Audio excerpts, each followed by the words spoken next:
Hi guys, I have a quick DIY tutorial for you today. It's a homemade modelling paste. It's not exactly like shop bought modelling paste, but it is quite a fun thing to play around with just when you want a fun new medium to play with, using two ingredients that you probably already have in your house. Now I'm aware that there's quite a lot of modelling pastes out there, so the one it represents is pretty much a heavy carvable one. The two ingredients you're going to need are gesso and bicarb of soda, and this is what's going to give us a reaction. You'll also need a pot and a stirrer. I'm just using a bit of cardboard, but when it comes to actually using it, I'm going to use a palette knife. I just find it a bit difficult to mix with this one. Now the consistency is going to be different for every kind of gesso. The gesso that I had before this one was a bit thinner and it required more bicarb, but this one here, this is the Peebo one, this is about the amount that I put in of this. I put in about 3/4 of bicarb.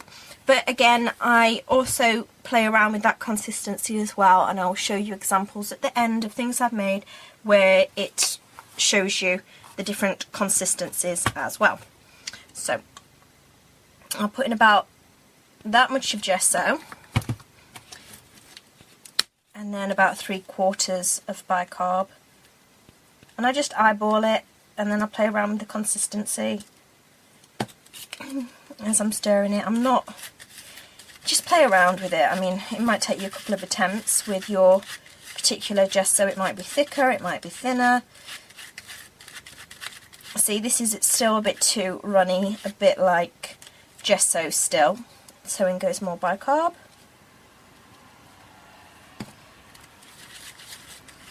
And what you want is kind of like an icing consistency.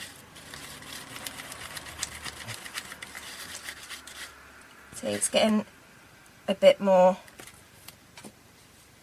thicker. Here we go. This is where it's beginning to turn.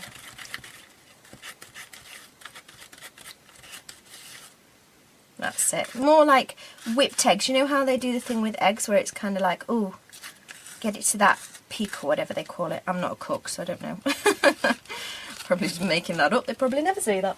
Okay, so what I would also recommend with this is having a sturdy surface. I mean, I have done this in my art journal and it's fine, but I wouldn't recommend doing it on very, very thin paper. So I'm just going to put it on this cardboard.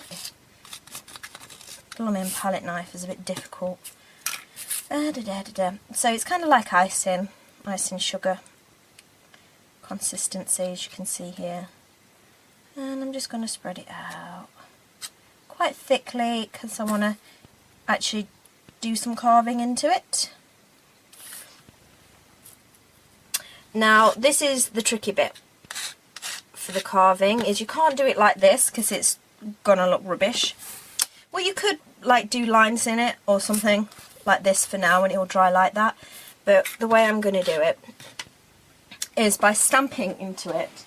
So what it needs to happen is this needs to be about 70% dry or 75% dry, something where it's not quite fully dried all the way through, but where it's not just the skin that is dry. You know how when you heat something like this, the top becomes dry, but then underneath it's still wet. You have to be careful that you get past that stage, because if you stamp into that, what's going to happen is you pull it away and the skin's going to come away on your stamp. So you need to get it to about 75% dry, I'd reckon.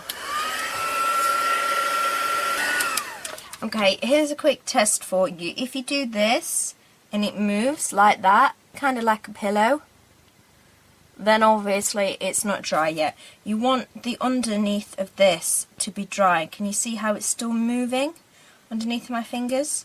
That's showing you that it's not ready yet. Okay. The most difficult thing of this whole thing is waiting for this to dry, is having patience. What you need to have is a bit of a resistance. Not where it's totally hard, but it can't be really squidgy soft either. And I might even be jumping the gun here, and then I'll show you the disaster that happens if you go too soon. Okay, so this resistance is what's going to give us a lovely carvable surface, and I'm just going to use a stamp.